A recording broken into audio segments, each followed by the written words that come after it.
नमस्कार, मैं स्वागत करता हूं आप सभी का आपके अपने YouTube चैनल एच के नॉलेज एंड बोर पर। जैसा कि आप देख पा रहे होंगे कि प्रोटीन सिंथेसिस का ये सेकंड पार्ट है। इसमें ये जो लेक्चर है ये ट्रांसलेशन पर आधारित है। इससे पहले जो ट्रांसक्रिप्शन का वीडियो था उसमें आपने देखा था कि कैसे डीएनए से आरएनए मैसेंजर आरएनए का फॉर्मेशन होता है। तो जब मैसेंजर आरएनए का फॉर्मेशन डीएनए से हो जाता है उसके बाद ही ये दूसरी प्रक्रिया संपन्न होती है, जिसको आप लोग ट्रांसलेशन, अनुवादन या अनुलिपीकरण के नाम से जानते हैं। ध्यान रखेंगे आप लोग। वहाँ पर ट्रांसक्रिप्शन था, उसका मतलब होता है अनुलेखन। उसके बाद ये आता है अनुलिपीकरण या अनुवादन, ट्रांसलेशन शब्द। ठीक है, तो हम लोग इस वीडियो में चर्चा करेंगे कि अनुवादन कैसे होता है। तो वीडियो को प्लीज़ अंत तक देखिएगा, बहुत इंपॉर्टेंट है ये। ठीक है, वीडियो आपके लिए सभी प्रकार के एग्जाम के लिए हेल्पफुल हो सकता है। वीडियो पसंद आएगा तो प्लीज़ वीडियो को लाइक करना, शेयर करना, कमेंट करना, और चैनल पर पहली बार अगर आए होंगे तो प्लीज़ चैनल को सब्सक्राइब कर ले ताकि इसी प्रकार की अपडेट आपको हमेशा प्राप्त हो। चलिए फटाफट शुरू करते हैं प्रोटीन सिंथेसिस का सेकेंड पार्ट, ट्रांसलेशन। ठीक है, मैसेंजर आरएनए से प्रोटीन का निर्माण या डीएनए से प्राप्त आनुवांशिक सूचनाओं का मैसेंजर आरएनए के द्वारा प्रोटीन की भाषा में अनुवाद होने की क्रिया को ही हम लोग यहाँ पर ट्रांसलेशन के नाम से जानते हैं। फिर से रिपीट कर रहा हूँ, मैसेंजर आरएनए से प्रोटीन का निर्माण। ठीक है, आपने इसे पहले पढ़ा था, मैं थोड़ा सा रिवाइज के लिए बता देता हूँ। जो डीएनए होता है यह ट्रांसक्रिप्शन करता है और क्या बनाता है, मैसेंजर आरएनए बनाता है। क्या बनाता है, मैसेंजर आरएनए बनाता है। ये मैसेंजर आरएनए जो अनुवांशिक सूचना रहती है उसका प्रोटीन की भाषा में अनुवाद करता है। मतलब किसमें अनुवाद करता है, प्रोटीन की भाषा में अनुवाद करता है। तो यही कहलाता है ट्रांसलेशन या अनुवादन या अनुलिपीकरण। समझ में आया? दूसरे शब्दों में और इसको कह सकते हैं कि राइबोसोम में जो मैसेंजर आरएनए पर अनुवांशिक संकेत स्थित होता है वो अमीनो अम्लों से जुड़कर पॉलीपेप्टाइड श्रृंखला के निर्माण की प्रक्रिया को अंजाम देती है, तो वो अनुवादन कहला गई। ठीक है ना। कैसे, राइबोसोम में जो मैसेंजर आरएनए बना हुआ है उस पर कई आनुवांशिक संकेत होते हैं, तो अमीनो अम्लों से जुड़कर पॉलीपेप्टाइड श्रृंखला का निर्माण करेगा, यही अनुवादन कहलाएगा। ये भी कई प्रोसेस, कई चरणों में बटी हुई है। इसमें से सबसे फर्स्ट इसका स्टेज या प्रोसेस आता है। देखिए क्या आता है, एक्टिवेशन ऑफ एमिनो एसिड। सबसे पहले इसमें कुछ अगर होता है तो activation of amino acid, activation of amino acid. ध्यान रखेंगे, अमीनो अम्लों का सक्रियण सबसे पहले पॉइंट में आएगा। इसमें भी अमीनो अम्ल कोशिका द्रव्य में हमेशा निष्क्रिय अवस्था में पड़े होते हैं, आपको पता होना चाहिए। जब प्रोटीन के रूप में बहुलीकृत होना हो तो उससे पहले अमीनो अम्ल अणुओं का एक्टिवेशन जरूरी है। इसके लिए जो अमीनो अम्ल होता है, ठीक है, इसके लिए जो अमीनो अम्ल होता है वो अमीनो अम्ल एटीपी के साथ संयोग करता है और अमीनो अम्ल एएमपी कॉम्प्लेक्स कह सकते हैं हम लोग। ठीक है ना, अमीनो अम्ल फास्फेट एटीपी के साथ में संयोग कर रहा है, अमीनो अम्ल फास्फेट का एक कॉम्प्लेक्स बनाता है। इस क्रिया के लिए amino acyl transfer RNA synthetase नामक एंजाइम यूज़ होता है। तो देखिए यहाँ पर मैं एक अमीनो अम्ल यहाँ पर ड्रा कर देता हूँ, एक अमीनो अम्ल के स्ट्रक्चर फटाफट। तो अमीनो अम्ल का फार्मूला आपको नॉर्मली पता है, ये होता है RCHNH2COOH। ऐसा आपने पढ़ा है और जानते भी हैं। ठीक है, ये एक अमीनो अम्ल की संरचना है। ये क्या हो गई, एक अमीनो एसिड हो गई। ये जब एटीपी के साथ में मिलता है, ठीक है, एटीपी के साथ में मिलता है एक एंजाइम का नाम है amino acyl transfer RNA synthetase. ठीक है, इसकी सहायता से ये एक कॉम्प्लेक्स बना लेता है। कौन सा कॉम्प्लेक्स बना लेता है, देखिए इसको बोलते हैं हम लोग एमिनो अम्ल फास्फेट का एक कॉम्प्लेक्स कहते हैं। RCHNH2 हो जाएगा। देख सकते हैं आप कैसे यहाँ पर एक कॉम्बिनेशन में ये जुड़ेगा, तो ये हो जाएगा C+O एंड देन AMP, क्योंकि यहाँ पर ATP यूज़ हुआ था, एडिनोसिन मोनोफॉस्फेट, और फास्फेट जो दो फॉस्फेट है वो यहाँ पर रिलीज़ हो जाएगा।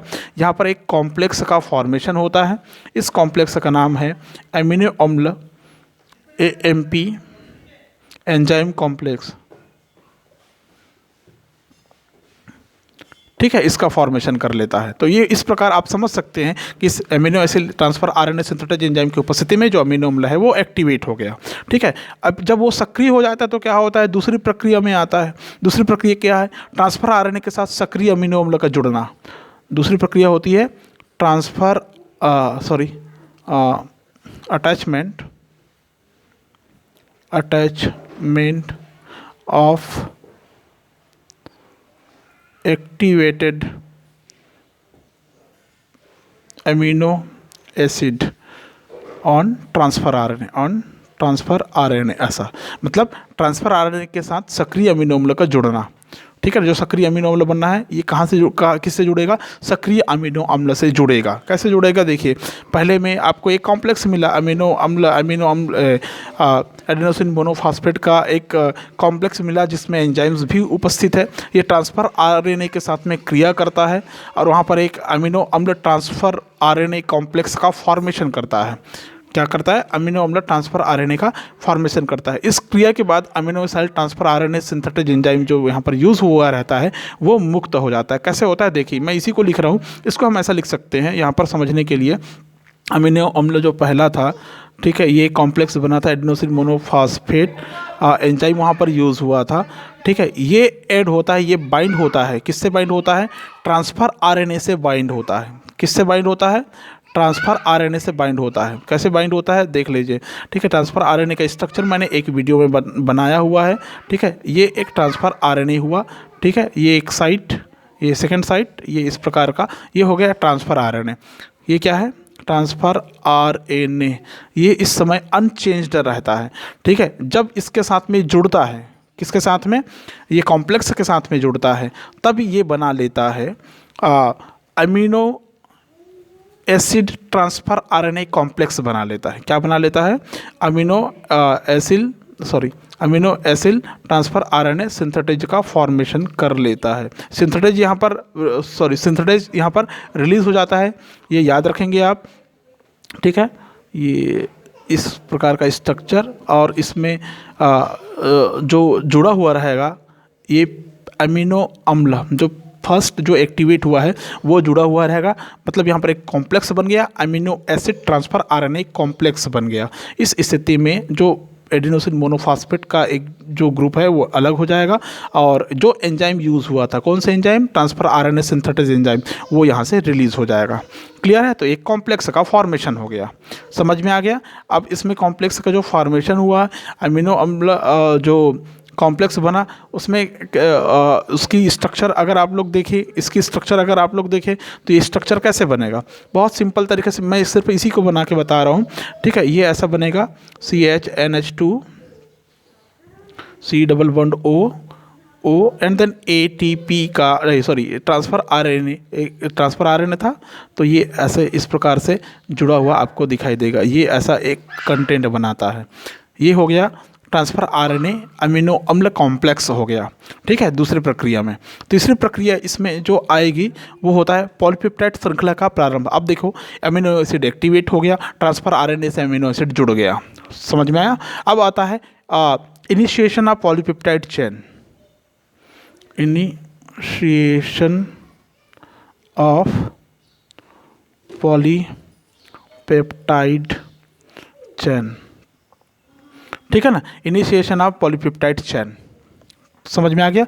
तो इसमें क्या होगा, जितने भी प्रकार के जीव होते हैं उसमें पॉलीपेप्टाइड श्रृंखला का जो प्रारंभन होता है, या ये कहें कि जो शुरुआत होती है पॉलीपेप्टाइड श्रृंखला का शुरुआत, वो हमेशा एक प्रारंभिक अमीनो अम्ल के द्वारा होता है जो एक कोडान के द्वारा बनता है। ये होता है AUG। ये जो AUG होता है ये बनाता है मेथियोनिन नामक एमिनो एसिड का फॉर्मेशन करता है। मेथियोनिन बनते ही श्रृंखला प्रारंभ हो जाती है। मैसेंजर आरएनए पर पाए जाने वाले जो AUG कोडान है वो इस अम्ल को कोडित करता है। प्रोकैरियोट्स में इसके लिए अनेक समारंभन फैक्टर होते हैं, समारंभन कारक होते हैं। ठीक है, उसमें मैंने जो फैक्टर बताया था शुरू में आपको वहाँ पर बताया था, ट्रांसक्रिप्शन जहाँ पर था वहाँ पर बताया था, मैंने लिखा था IF1 IF2 IF3 ऐसे करके मैंने लिखा था, आपको अगर याद होगा तो। ठीक है, तो ये इसमें क्या हुआ, सिंपल तरीके से मैं कहूँ तो जो मैसेंजर आरएनए पर जो कोडान है, प्रारंभिक कोडान AUG, वो पहले अमीनो अम्ल मेथियोनिन को कोड करता है। किसको कोड करता है? पहले अमीनो अम्ल मेथियोनिन को कोड करता है। मेथियोनिन का निर्माण होते ही ये प्रक्रिया शुरू हो जाती है। ठीक है, तो ये कुछ प्रक्रिया में बटा हुआ है। जैसे इसमें फर्स्ट जो आता है ये होता है फॉर्मुलेटेड मेथियोनाइल ट्रांसफर आरएनए का निर्माण। किसका निर्माण होता है? फॉर्मेशन ऑफ फॉर्मुलेटेड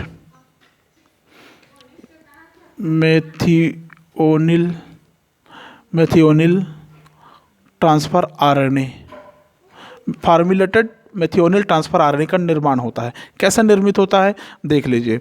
जो मेथियोनिन था, मेथियोनिन जो रहता है ये फॉर्मिक एसिड के साथ में क्रिया करता है। फॉर्मिक एसिड जो जीव द्रव्य कोशिका द्रव्य में रहता है वहाँ पर क्रिया करता है फॉर्मुलेज एंजाइम की उपस्थिति में। एंजाइम का नाम याद रखेंगे, फॉर्मुलेज एंजाइम की उपस्थिति में, और बनाता है फॉर्मुलेटेड मेथियोनिन।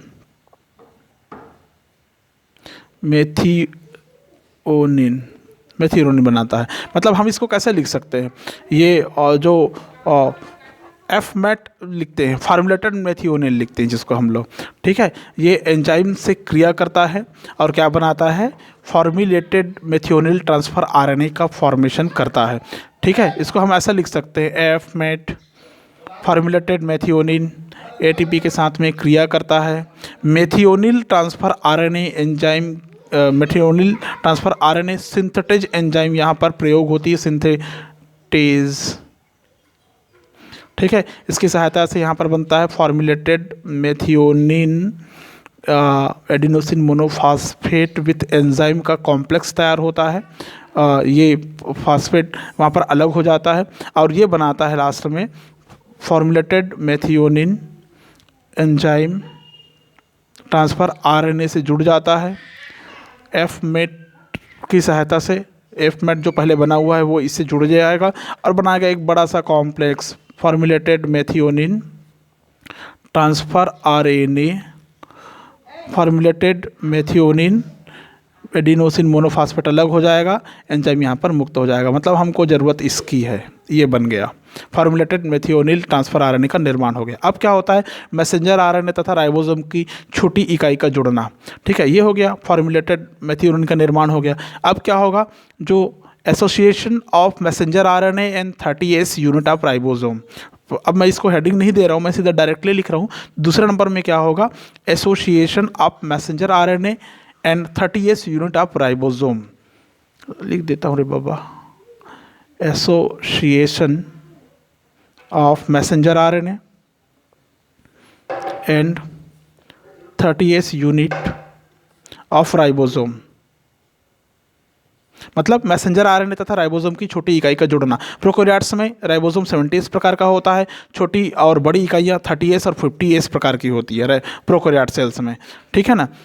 प्रोकैरियोट सेल्स में ये चूँकि जो पूरी प्रक्रिया पढ़ रहे हैं हम लगभग इसी में पढ़ रहे हैं, प्रोकैरियोट्स में ही पढ़ रहे हैं। इसका अध्ययन प्रोकैरियोट्स में पहले किया गया था, उसके आधार पर ही आप पढ़ रहे हैं। मतलब प्रोकैरियोट्स जो सेल है उसमें 70S प्रकार का राइबोसोम होता है, ठीक है।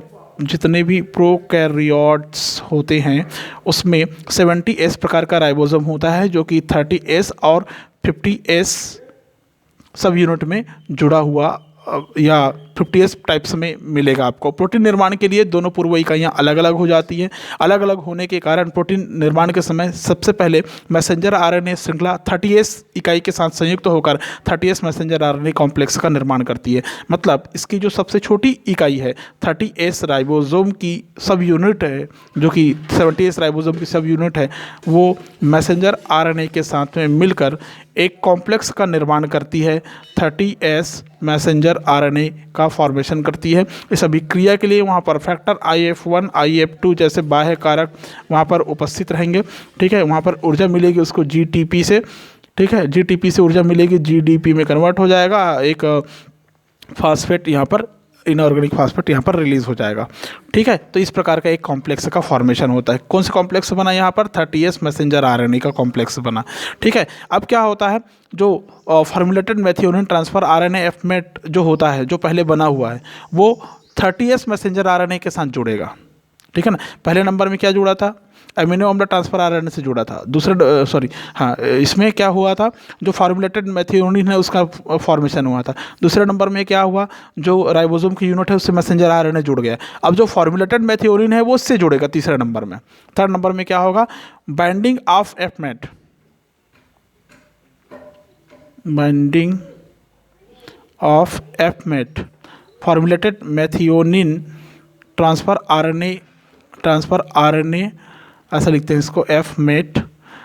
ठीक है, एक कॉम्प्लेक्स हो गया विथ किसके साथ में 30S मैसेंजर RNA के साथ में जुड़ता है, कॉम्प्लेक्स के साथ में जुड़ता है, ऊपर जो कॉम्प्लेक्स बना है उसके साथ में जुड़ता है। क्लियर है? ठीक है, कैसे जुड़ेगा देखिए यहाँ पर बना क्या है 30S मैसेंजर RNA का जो कॉम्प्लेक्स बना हुआ है, ये 30S messenger RNA complex formulated methionine transfer RNA complex transfer RNA ऐसे इससे जुड़ेगी, एक कॉम्प्लेक्स से जुड़ेगी। इसके लिए भी फैक्टर काम करते हैं, IF2 IF1 काम करते हैं, ऊर्जा GDP से मिलती है इनको। ठीक है, यहाँ पर फिर से GDP का फॉर्मेशन होता है, एक इनऑर्गेनिक फॉस्फेट रिलीज हो जाती है और ये फिर से एक बड़ा सा कॉम्प्लेक्स बनाता है 30S messenger RNA F met transfer RNA F met नामक एक कॉम्प्लेक्स का फॉर्मेशन कर देती है। समझ में आ गया? ठीक है, नेक्स्ट फोर्थ प्रोसेस इसमें ये होता है कि ये जो कॉम्प्लेक्स बना 30S messenger RNA formulated methionine transfer RNA F met जो कॉम्प्लेक्स है, ये राइबोसोम की बड़ी इकाई से जुड़ेगा। 30S messenger RNA F met transfer RNA F met RNA है ना यहाँ पर F मेट, ये जो कॉम्प्लेक्स है किससे जुड़ेगा bind with larger ribosomal unit, बड़े राइबोसोम की यूनिट से जुड़ेगा ये जो कॉम्प्लेक्स है। कौन सा कॉम्प्लेक्स? ये वाला जो है ये बड़े राइबोसोम की यूनिट से जुड़ेगा। जैसे ये कॉम्प्लेक्स मैं लिख रहा हूँ यहाँ पर 30S messenger RNA formulated methionine transfer RNA F met है, ये जुड़ता है 50S मतलब बड़ी यूनिट से जुड़ गई। ठीक है, इसके लिए भी यहाँ पर फैक्टर काम करेगा 1, इसी का F2, इसी का F3, IF1 IF2 IF3 ऐसा पूरा लिख लेंगे इसको, ये ऐसा। ठीक है, यहाँ पर भी ऊर्जा ये GDP से लेती है, GDP का फॉर्मेशन होता है यहाँ पर, इनऑर्गेनिक फॉस्फेट यहाँ पर रिलीज हो जाती है। ठीक है, और एक कॉम्प्लेक्स बनता है बड़ा कॉम्प्लेक्स 70S मैसेंजर RNA। ठीक है, 70S messenger RNA plus F met formulated methionine transfer RNA F met नामक एक बड़ा सा कॉम्प्लेक्स बनता है। समझ गए होंगे? ठीक है, मैंने पहले क्या हुआ छोटी सभी इकाई जुड़ती है, सब यूनिट जुड़ती है, बाद में बड़ी यूनिट जुड़ती है इसमें। क्लियर है? समझ गए होंगे आप? ठीक है, आगे बोलते हैं ये जुड़ गई। ये पूरा अभी तक मैंने पूरा लिख थ्योरी बताया। अब इसका थोड़ा सा डायग्रामेटिक भी देख लीजिए ताकि आपको ये सारी चीज़ें क्लियर भी हो जाए। ठीक है, मैंने कहा शुरू में जो फॉर्मुलेटेड मेथियोनिन ट्रांसफ़र RNA है, ये जो फॉर्मुलेटेड मेथियोनिन ट्रांसफ़र RNA का जो कॉम्प्लेक्स है राइबोसोम की छोटी यूनिट के साथ में जुड़ती है। मान लो यहाँ पर राइबोसोम की एक स्ट्रक्चर हम बना के रखे हैं। देखिए ये एक राइबोसोम की छोटी सब यूनिट है। ठीक है, मान लो यहाँ पर एक श्रृंखला प्रारंभन कोडान है। ठीक है, AUG है। ठीक है ना, AUG है। ठीक है, ये हो गया आपका मैसेंजर RNA का एक सिंगल स्ट्रैंड। यहाँ पर राइबोसोम की छोटी सब यूनिट आके जुड़ती है। कौन सा सब यूनिट? 30S राइबोसोम सब यूनिट आके जुड़ती है। ठीक है, ये तो हो गया मैसेंजर RNA से जुड़ा। अब उसके बाद में क्या जुड़ता है? इससे ट्रांसफ़र RNA भी जुड़ा हुआ है। तो ट्रांसफ़र RNA में जो यहाँ पर एंटीकोडान ग्रुप होगा, ठीक है, स्ट्रक्चर ध्यान में रखेंगे, जो ट्रांसफ़र RNA एंटीकोडान ग्रुप होता है वो यहाँ पर जुड़ता है। ये ट्रांसफ़र RNA कॉम्प्लेक्स आपको देखने को ये ऐसा इस प्रकार आप इसको ड्रा कर सकते हैं। ठीक है, तो इसमें क्या होता है AUG की भांति इसमें एक एंटीकोडान होता है। A का U का A, G का C, ये एंटीकोडान लेके आता है ट्रांसफ़र RNA। ये है कि F मेट है, याद रखने के F मेट है। ये F मेट राइबोसोम की छोटी सब यूनिट से जुड़ रही है, मैसेंजर RNA में पहली कोडान से जुड़ रही है। ऐसा हुआ, समझ में आ गया? छोटी सब यूनिट से जुड़ी। उसके बाद में क्या होता है? ये धीरे से बड़ी सब यूनिट के साथ में जुड़ती है। किसके साथ में जुड़ती है?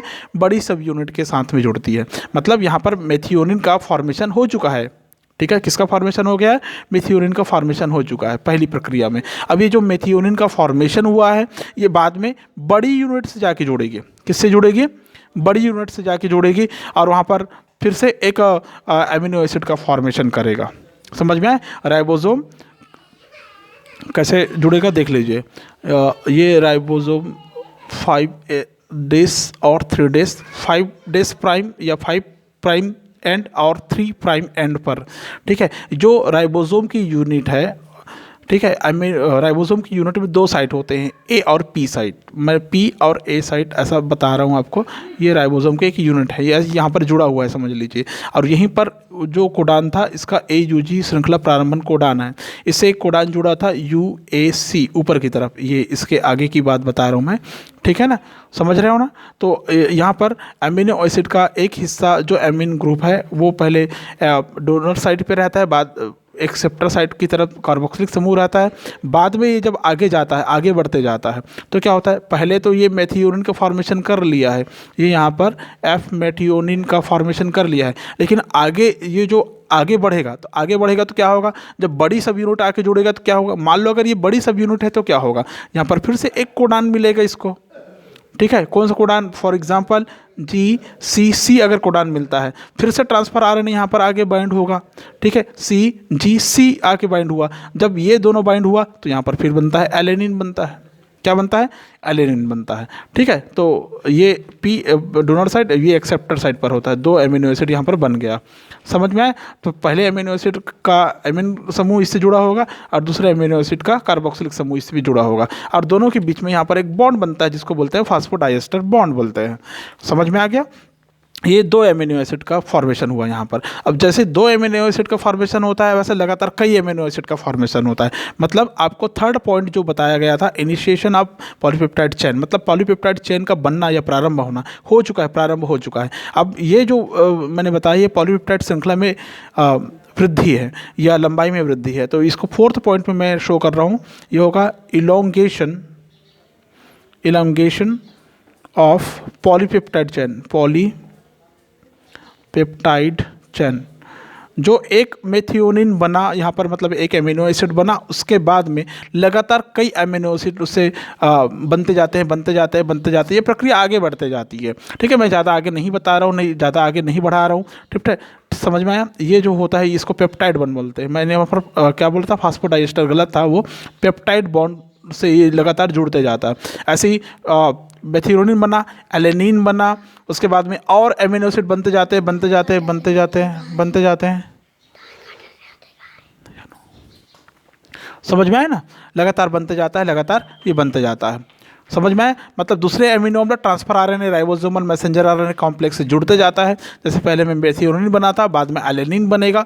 ठीक है, ये आपस में पेप्टाइड बॉन्ड के द्वारा जुड़ते जाता है। मान लो इस श्रृंखला में फिर से और कोई जुड़ना, मतलब जो बड़ी सब यूनिट जुड़ गया है, बड़ी सब यूनिट जुड़ने के बाद में वो आगे बढ़ते जाएगा। तो यहाँ पर ऐसा एक चैन बनते जाएगा, और ये रिलीजिंग फैक्टर के द्वारा ये अलग, यहाँ से अलग होते जाता है, हटते जाता है। मतलब राइबोसोम की यूनिट जब आगे बढ़ गई तो यहाँ से ये फैक्टर ये अलग हो जाए, फैक्टर के कारण मेथियोनिन यहाँ से अलग होते जाता है, लेकिन इधर पेप्टाइड बॉन्ड से जुड़ा रहता है। फलस्वरूप एक चेन का निर्माण होता है। ठीक है, तो इस चेन में मैं क्या बता रहा हूँ देखिए, मतलब पहले क्या हुआ, किसका फॉर्मेशन हुआ था?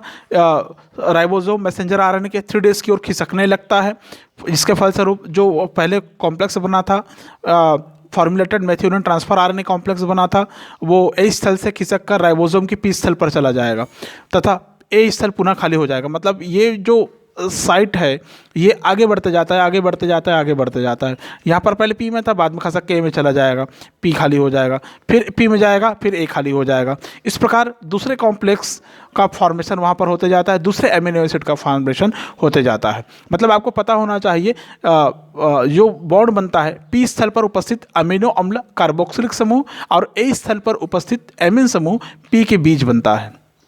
मतलब A स्थल पर, A साइड पर एमिन समूह बनेगा, ये याद होना चाहिए आपको। राइबोसोम की जो P स्थल है यहाँ पर पता होना चाहिए, एमिनो एसिड का कार्बोक्सिलिक समूह और A साइट पर एमिनो एसिड का एमिन समूह बनते जाएगा, जुड़ते जाएगा जुड़ते जाएगा जुड़ते जाएगा, मतलब आगे खिसकते जाएगा, वो 3 डेज की तरफ आगे खिसकते जाएगा। फलस्वरूप किसका फॉर्मेशन होते जाएगा लगातार, जैसे पहले एफ मेट बना, यहाँ पर एफ मेट के बाद में एलेनिन बना, एलेनिन के बाद में मान लो सेरनीन बनता है, सेरलीन बनता है, सेरलीन के बाद में अर्जलीन बनता है। तो ऐसा बनते जाता है बनते जाता है बनते जाता है, और आपस में ये पेप्टाइड बॉन्ड के द्वारा जुड़ते जाता है, पेप्टाइड बॉन्ड के द्वारा जुड़ते जाता है। फलस्वरूप एक चैन का निर्माण होता है। किसका निर्माण होता है? एक चैन या एक श्रृंखला का निर्माण होता है, पॉलीपेप्टाइड श्रृंखला का निर्माण होते जाता है। समझ में आ गया? समझ में आया? पॉलीपेप्टाइड श्रृंखला का फॉर्मेशन होते जाता है। अब लास्ट में क्या होता है, जब पॉलीपेप्टाइड श्रृंखला इसमें बढ़ते जाती है बनते जाती है, तब जो पहले अमीनो एसिड कॉम्प्लेक्स बना था वो आगे बढ़ा। ठीक है, पहले कॉम्प्लेक्स में कोशिका द्रव्य में मुक्त हो जाती है, पहले जो कॉम्प्लेक्स है कोशिका द्रव्य में आ जाएगा, एक स्थल खाली हो जाएगा। तीसरा अमीनो एसिड जो कॉम्प्लेक्स रहेगा, ट्रांसफर आरएनए कॉम्प्लेक्स रहेगा, वो फिर जुड़ेगा, पेप्टाइड बॉन्ड बनेगा, मैसेंजर आरएनए पर 3 डेज की ओर खिसकते जाएगा।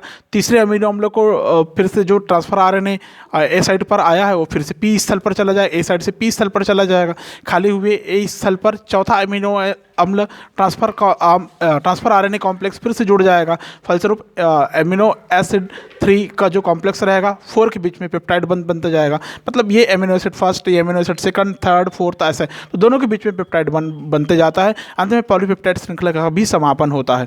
मतलब इसमें आखिरी प्रोसेस जो देखने को मिलती है वो होता है